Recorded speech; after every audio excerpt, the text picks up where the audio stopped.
Okay, so what I want to do today is to finish up the lecture that we were engaged with last week about utilitarianism, and then to move on to what is perhaps the most dead guy on Tuesday lecture of the semester.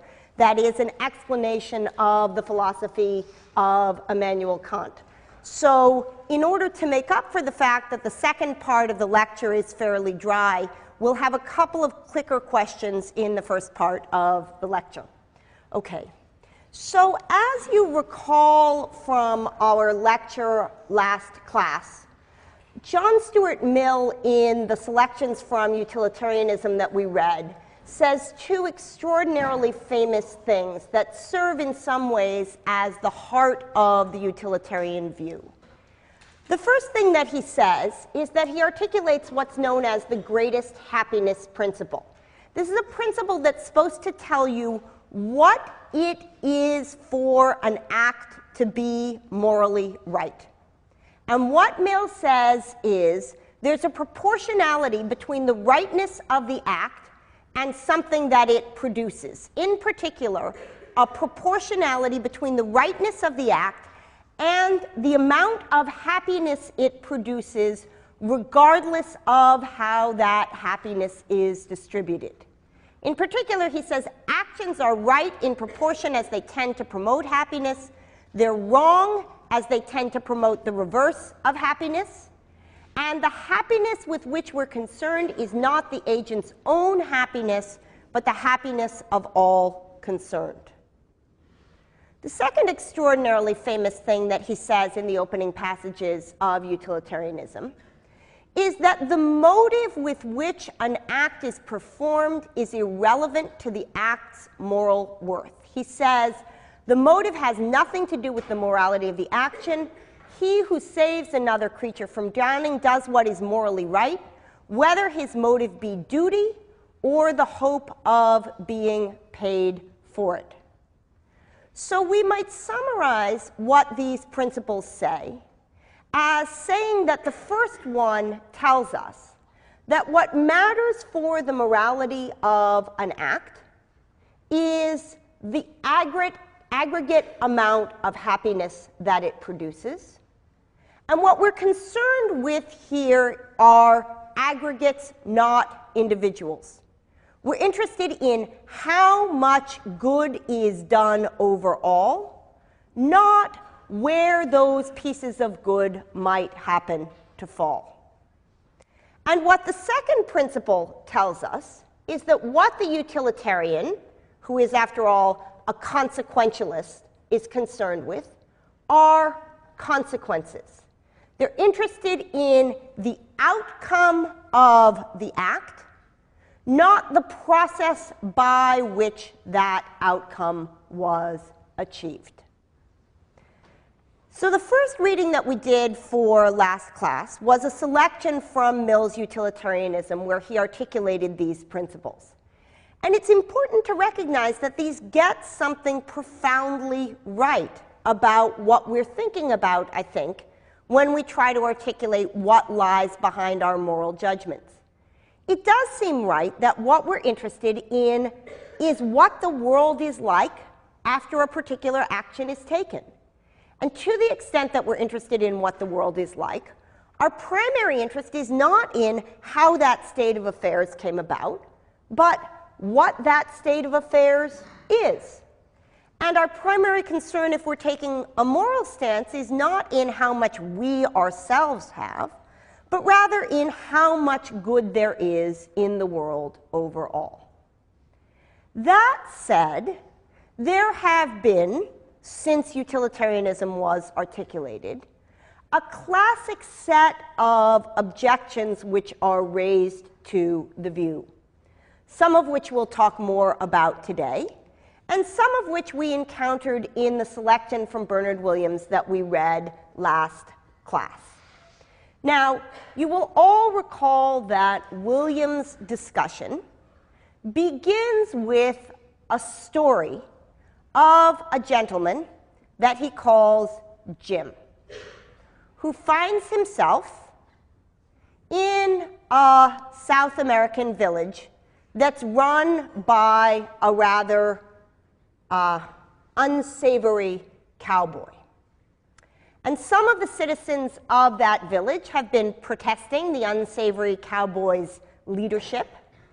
And so what the unsavory cowboy has done is he has rounded up 20 of those villagers, and he's planning, simply to show the others that he's in charge, to kill those 20 villagers. When Jim arrives, Pedro, the cowboy, tells him that if Jim is willing to shoot one of the villagers, the other 19 will be set free. So that's the Jim case. Jim shows up in a town. The sheriff of the town has selected 20 people at random to be shot, but if Jim is willing to kill one of them, the other 19 will be set free. So clickers out. Question, in the Jim case, what is Jim morally obliged to do? Is the moral thing for Jim to do in this case to shoot the one man, thereby liberating the other 19? Or is the right thing for him to do to refuse to shoot the one, thereby letting all 20 die?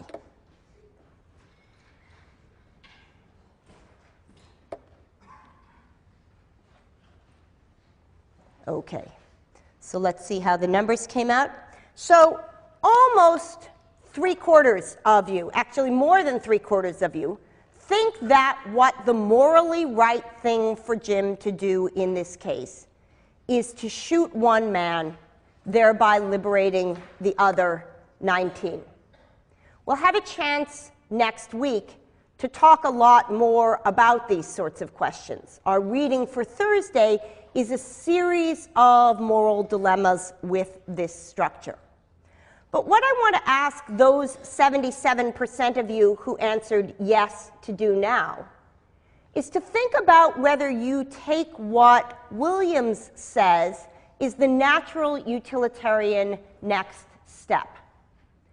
Williams argues that if you are a committed utilitarian and you think that the morally right thing for Jim to do is to shoot the one and release the other 19, then you ought to feel no moral compunction about doing so.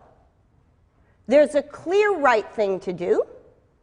The right thing is to kill the one so as to save the 19. You may feel moral disapprobation, indeed you should feel moral disapprobation towards Pedro, who put Jim in this situation. But you ought to feel no moral disapprobation towards Jim, and even more importantly, according to Williams, Jim himself ought to feel no moral compunction.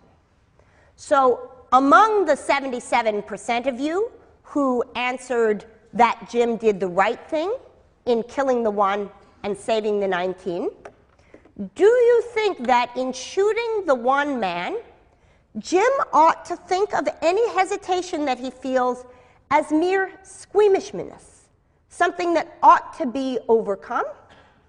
Or do you think that Jim ought to think of the hesitation that he feels in doing what the utilitarian and what you yourself said was the right thing? Do you think he ought to think of his hesitation as being indicative of something morally relevant? So there's roughly 70 of you who should be answering this. Let's see how the numbers come out.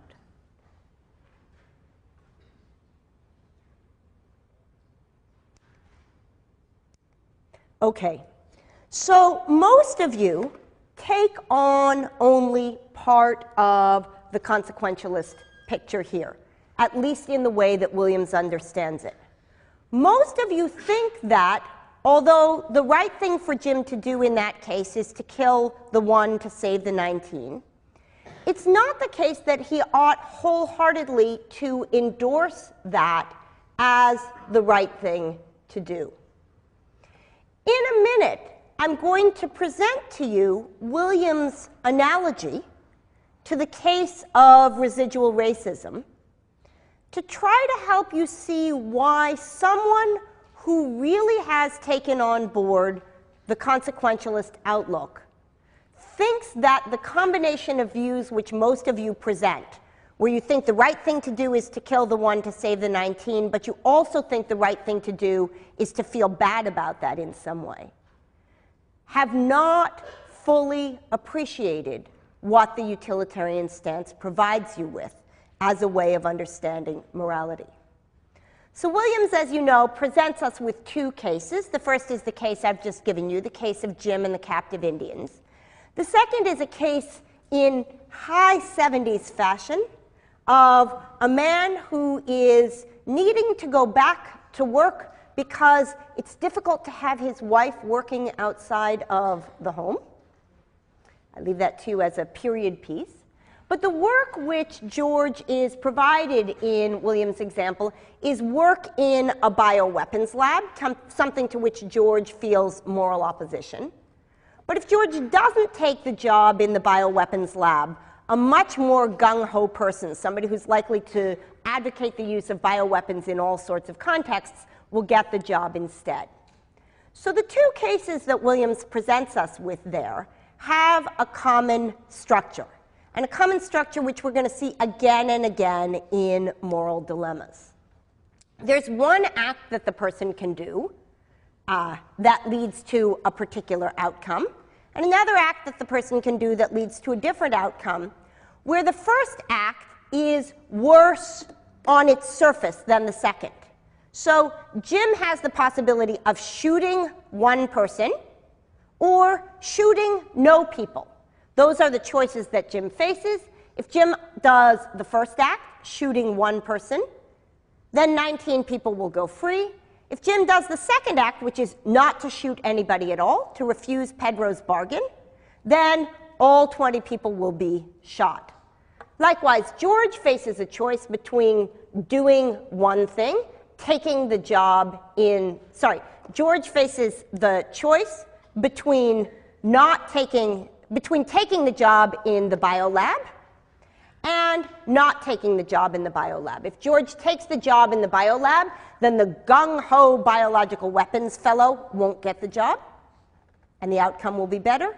If George doesn't take the job, then the gung-ho biological weapons person won't get the job, and the outcome will be better. So, in both cases, we have an act, killing the one versus killing none, taking the job versus not taking the job, which is worse than another. But the outcomes of those acts are inverted. The consequentialist tells us not to look at the act side of the equation, but to look at the outcome side of the equation. The only thing, says the consequentialist, that we need to take into consideration is how many people are saved or how much bioweapons research is done. According to the consequentialist, what we do is we look and we see outcome 1 is better than outcome 2, and then reading back from that, we decide which thing we ought to do. We ought to do act 1 because it's the thing that produces the better outcome.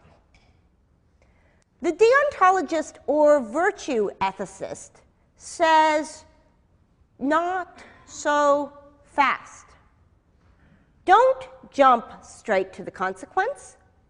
Look also at what it is that is needed to be done by the individual to bring about that consequence. And recognizing that Act 1 is worse than Act 2, the deontologist or virtue ethicist says it's at least important to take seriously as a possibility that the right thing to do in this situation is the second act, even if the outcome that it leads to is worse.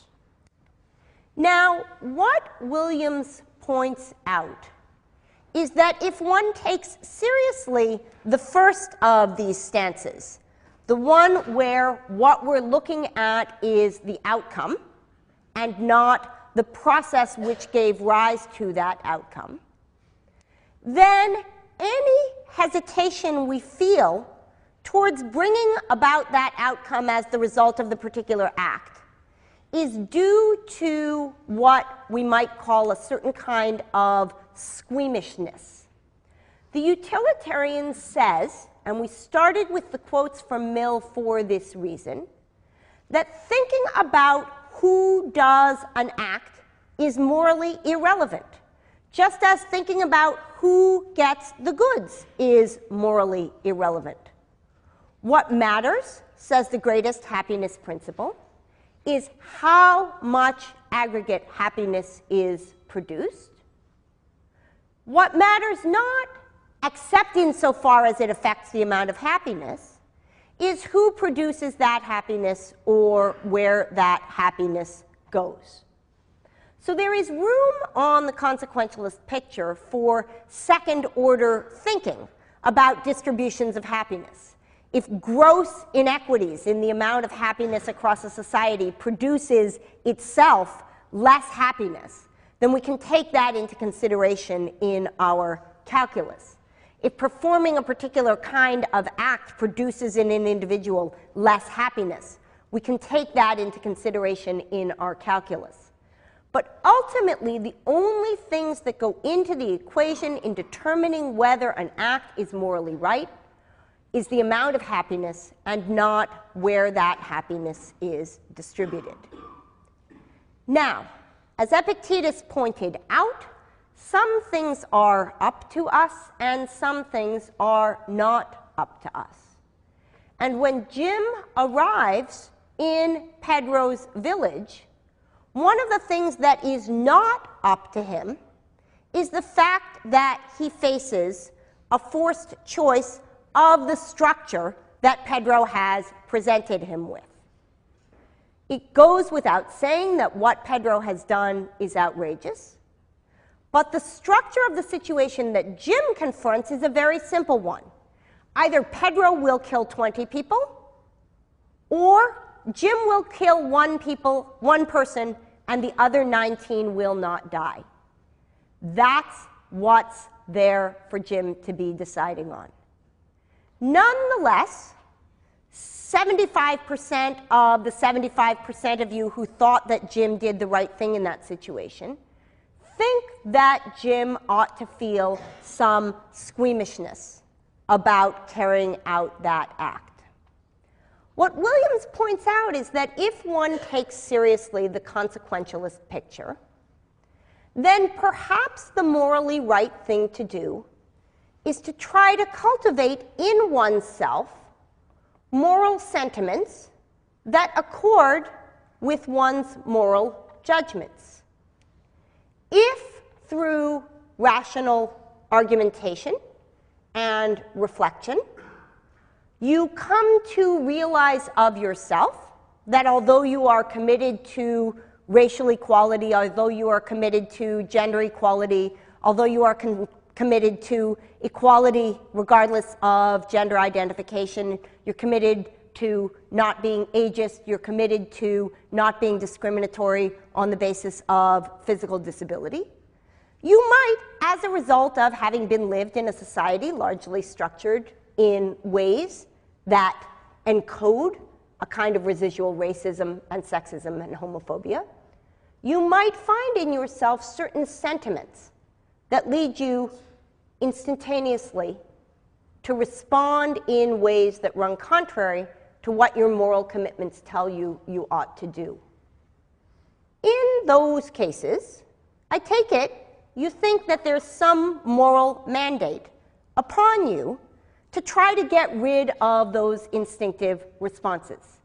If you're really committed to anti-racism, then you want, to the extent possible, to have a harmonious soul when engaging in interracial encounters.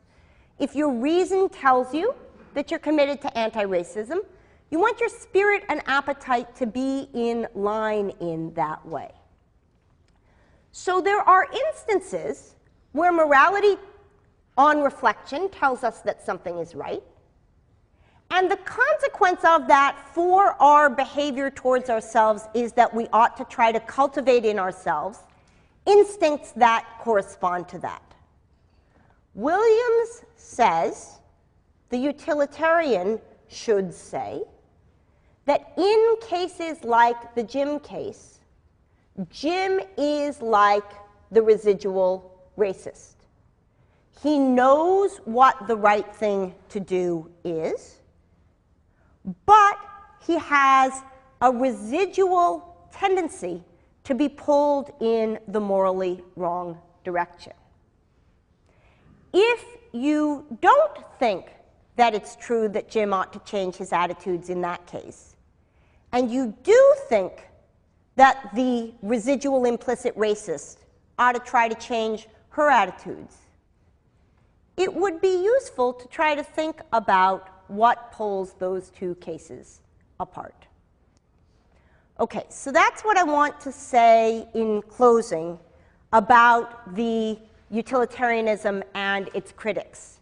And we'll return, as I said, to those issues twice more.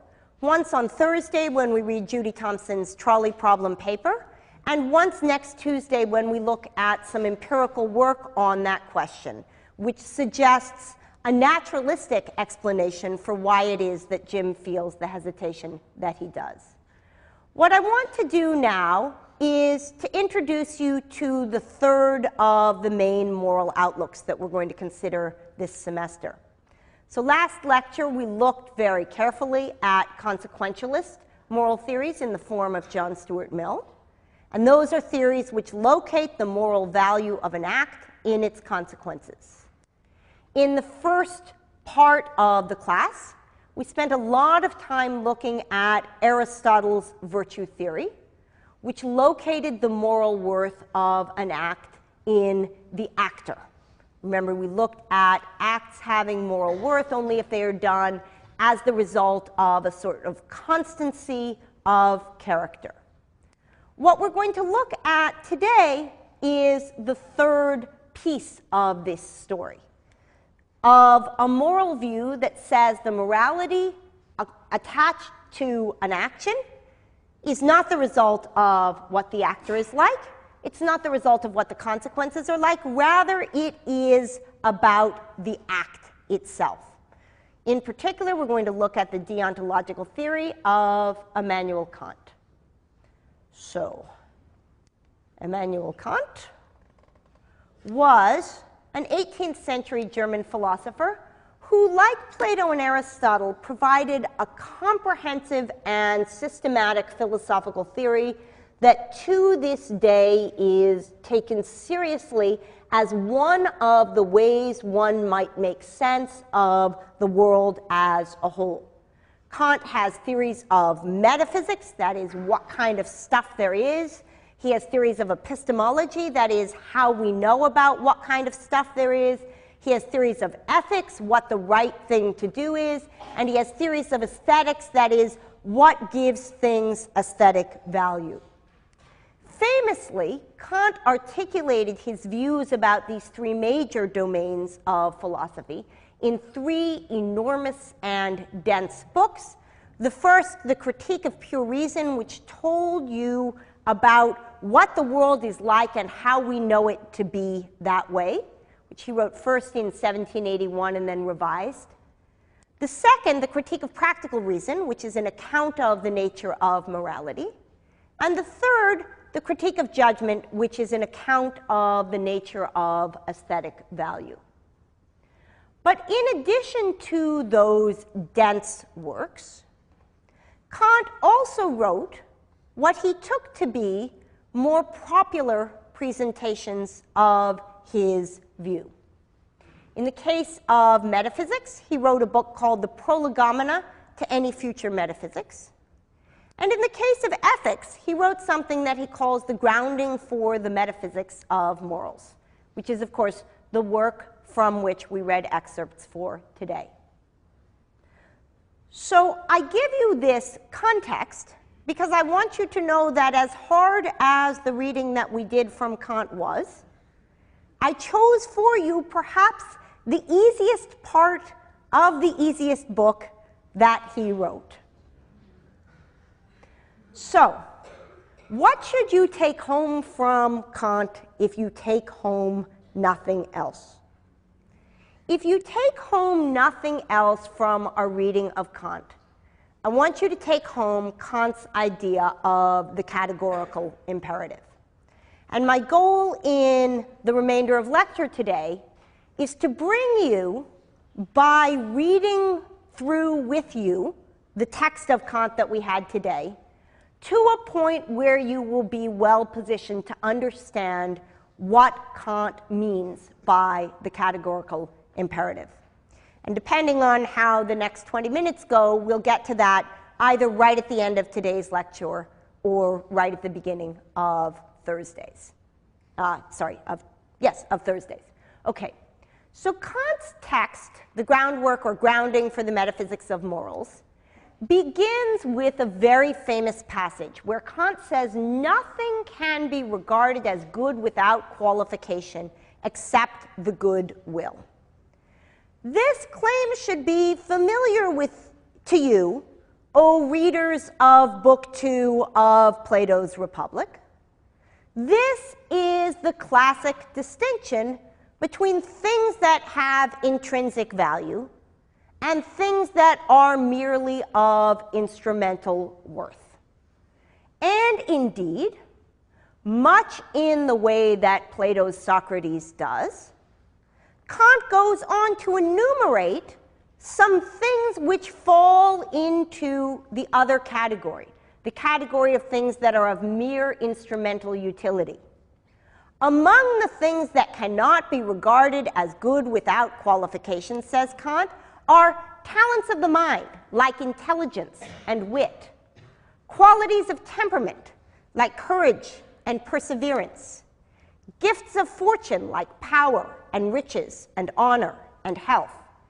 And, he says, taking a direct jibe at Aristotle and noting as such that he is so doing, neither can the ancient virtues, oh my goodness, of, how do I close that email?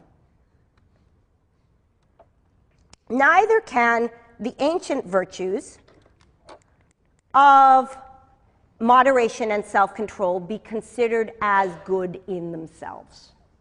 Why? Because though being intelligent or brave or rich or controlled will help you to achieve the goals that you have, they don't determine what those goals might be. They magnify your effectiveness as an agent, but they don't determine the valence, the value of your agency. So, says Kant, a witty, persevering, rich, healthy, moderate thief will be an outstanding thief, but that doesn't make his thiefdom good. Each of the virtues that has traditionally been extolled as a virtue, says Kant, gains its value only insofar as the good will is part of it. Now, a good will, says Kant, is good not because of what it affects or accomplishes. It's good in itself. When I say that Kant is a critic of consequentialism, I am not exaggerating. Kant doesn't think that the outcome of the act is what matters. And in an extraordinarily famous passage, famous in part because of the rather shocking translation which has come down to us of it, Kant says, the good will would remain good even if, by the niggardly provision of stepmotherly nature, it wholly lacked the power to accomplish its purpose. By which he means, even if you, with your goodwill, were frustrated in all of the goals that you set out to achieve, your actions would still have moral worth, and somewhat more poetically and a bit less vocabulary that is challenging to the modern ear, Kant says, even if it didn't achieve its outcomes, it would, like a jewel, still shine by its own light as something which has full value in itself. Its usefulness or fruitlessness can neither augment nor diminish its value. Now the question is this: how could anybody come to have this view? How could anybody have a view of morality that says what matters for an act to be moral is not the outcome that it produces, but rather the description under which the act is done? What I want to try to do right now is to put you inside the Kantian picture so that you get a sense of what that worldview looks like. So in the passages that we read for today, Kant makes three particular claims. He says that an action must be done from duty in order to have moral worth. So the first notion that I want to try to explicate for you is the Kantian notion of something being done from duty. An action done from duty, says Kant in his second proposition, has its moral worth not in the purpose that is to be attained by it, but in the maxim according to which the action is determined. So the way that an action done from duty has moral worth is not by looking to see what outcome you're expecting from it, but rather by looking to see under what characterization did you perform the act. And again, I'll spell out what each of those terms mean.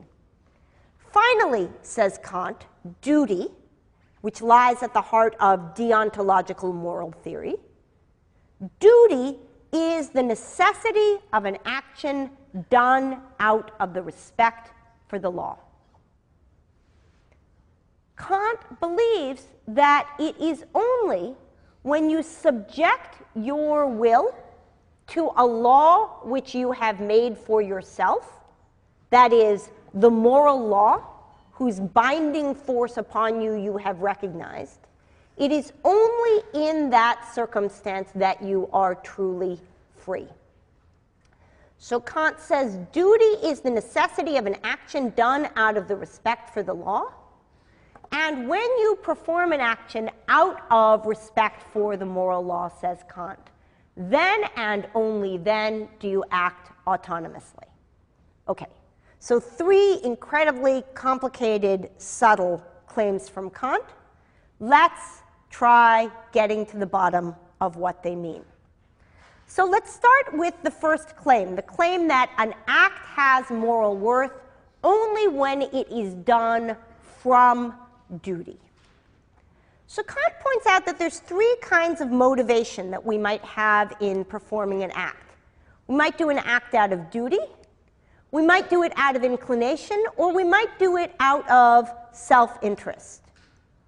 Only cases of the first kind, in fact, only pure cases of the first kind, have moral worth. Actions that are done merely in keeping with, but not from moral duty, have no moral worth, according to Kant. So if you obey the law, but you do so only out of self-interest, your obedience, says Kant, has no moral worth. If you rescue the drowning child from the pond, but you do so only because there's a sign on the tree that says, "Rescue drowning children, $1 million reward," your act has no moral worth.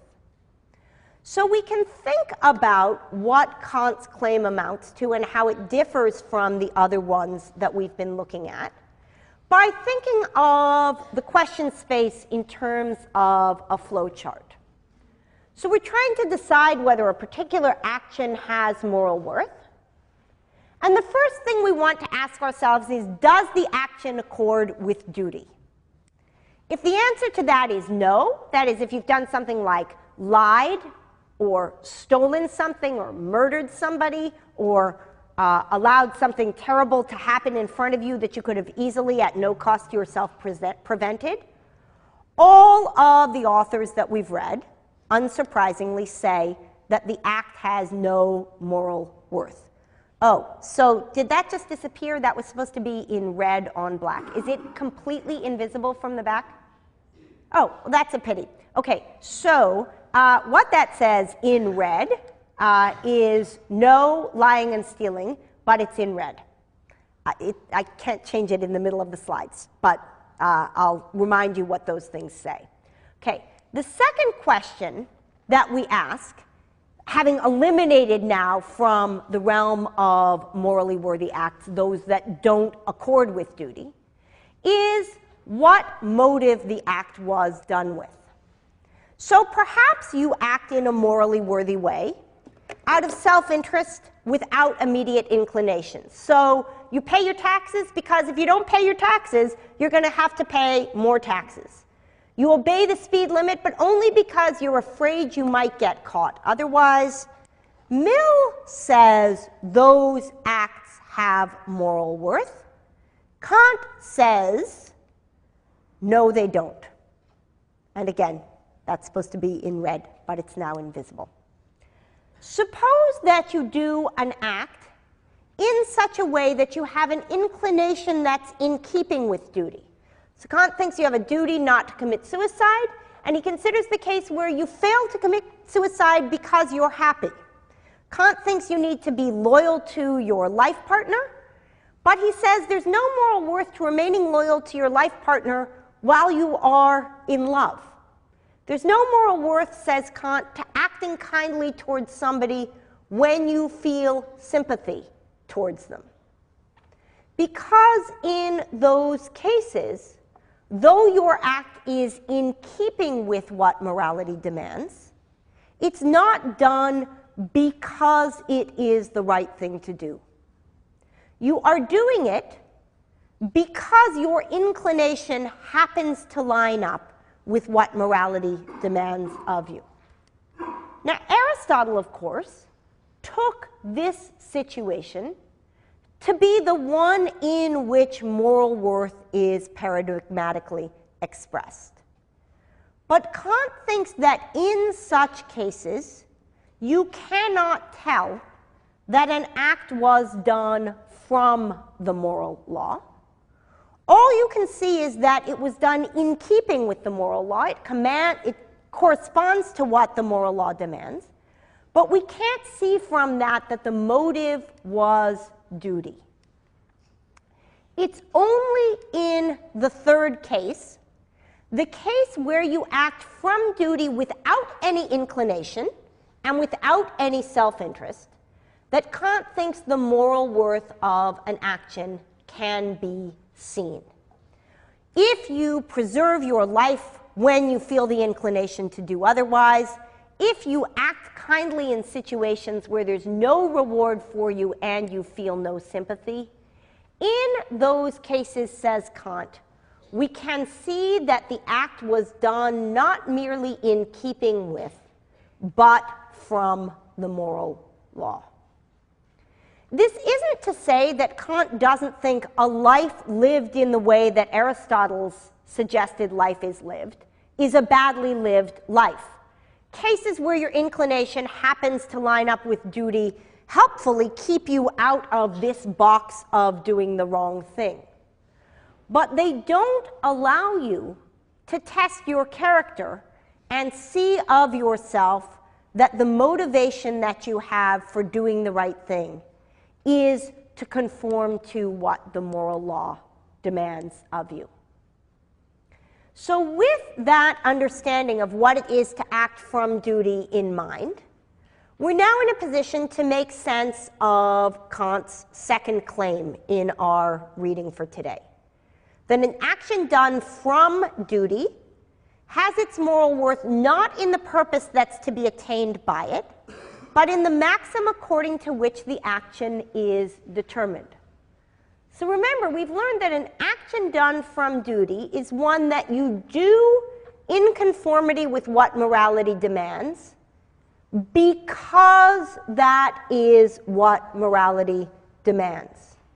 Not because it's in your self-interest, not because you are inclined to behave in that way, but because that act is what morality demands of you. But in order to determine whether an act is what morality demands of you, that act needs to be described in a particular way to you. And the way that you describe that act to yourself makes use of what Kant calls a maxim, a subjective principle of volition, that is, a description of something that is about you, the subject, that says what your desires towards behavior are in that situation. A subjective principle of volition, that is, a description under which the act is done. So it takes the form, perhaps, in all engagings with all who come into my shop, I will provide them with an honest accounting of how much their transaction is worth, regardless of whether I could be discovered cheating in this. Or in all of my encounters with those who are weak and in need of my help, I will provide them with the aid that I can, regardless of whether that will be of benefit to me. Only by considering the motive, and not by considering the outcome, can the action be expressive of the goodwill itself. The goodwill is the only thing that is good in itself, says Kant. And it's only by looking at the description under which an act is done that we can determine whether the goodwill was implicated in the right way in the choice to perform that action. Third claim. Duty is the necessity of an action done out of the respect for the law. So we know that an act has moral worth only if it's done from duty. We know that in order to be done from duty, it needs to be done under a certain description. And now we're told what it is that this duty amounts to. In order for an act to have been done from duty, says Kant, it must have been done with explicit recognition that what one is doing at that point is respecting the moral law insofar as it articulates what morality demands of you. Not insofar as it articulates ways that you might have a well-ordered, harmonious, happy soul. Not insofar as it articulates ways in which lots of happiness could be spread around to lots of people. Out of respect, rather, says Kant, for the fact that it is what morality demands of you. The moral worth of an act, says Kant, does not lie in its effect. For the effect could have come about in multiple ways. I can set out to release a biological gas in a subway that's intended to kill thousands of people, and because I'm not very good at chemistry, the result could be that I produce an enormous amount of joy in those thousands of people.